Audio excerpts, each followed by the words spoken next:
ഇപ്പോഴിതാ പാക് അധീന കശ്മീരിൽ നിന്നും വമ്പൻ റിപ്പോർട്ട് പുറത്തു വരികയാണ്. പാകിസ്ഥാൻ മിലിറ്ററി അസീം മുനീറിൻ്റെ നേതൃത്വത്തിൽ അവിടെയുള്ള ജനങ്ങൾക്ക് നേരെ ഓപ്പൺ ഫയർ നടത്തിയിരിക്കുന്നു എന്ന വാർത്തകളാണ് പുറത്തു വരുന്നത്.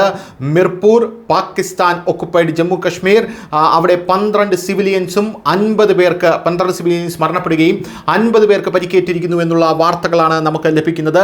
വിത്ത് fresh killings in Rawalakot and Mirpur, over 80 people have reported being killed in POJK since the June 5 protest and subsequently military crackdown എന്നുള്ളതാണ് നമുക്ക് ലഭിക്കുന്ന വാർത്തകൾ. 80 പേരാണ് ഇതോടുകൂടി പാക് ആർമിയുടെ മാത്രം ആക്രമണത്തിൽ അവിടെ മരിച്ചിരിക്കുന്നത് എന്നുള്ള വാർത്തകൾ പുറത്തു വരുന്നു. Including 17+ in the last 24 hours, അതായത് അതിൽ 17 പേർ കഴിഞ്ഞ 24 മണിക്കൂറിൻ്റെയാണ് മരണപ്പെട്ടിരിക്കുന്നത് എന്നുള്ള വാർത്തകളാണ് ലഭിക്കുന്നത്. എന്തായാലും ഇതിൻ്റെ ദൃശ്യങ്ങൾ ഇപ്പോൾ സമൂഹ മാധ്യമങ്ങളിൽ അതിഭീകരമായി പടർന്നു പിടിച്ചുകൊണ്ടിരിക്കുകയാണ്. വലിയ രീതിയിലുള്ള പ്രക്ഷോഭം പാക് അധീന കശ്മീരിൽ ശക്തിപ്പെട്ടു വരികയാണ്. ഓരോ ആൾക്കാർ മരിച്ചു വീഴുമ്പോഴും അവിടെ പ്രതിഷേധം കൂടുതൽ അല്ലെങ്കിൽ പ്രക്ഷോഭം കൂടുതൽ ശക്തിപ്പെടുന്ന കാഴ്ചയാണ് നമുക്ക് കാണാനായിട്ട് സാധിക്കുന്നത്. ഇതേ തുടർന്ന് അസീം മുനീറിൻ്റെ നേരെ പാകിസ്ഥാനിൽ നിന്ന് തന്നെ വലിയ രീതിയിലുള്ള പ്രതിഷേധങ്ങൾ ഉയർന്നു വരുന്നു എന്നുള്ള റിപ്പോർട്ടുകളും ഇതിനോടൊപ്പം ചേർത്ത് വായിക്കേണ്ടതാണ്. News desk, news India Malayalam.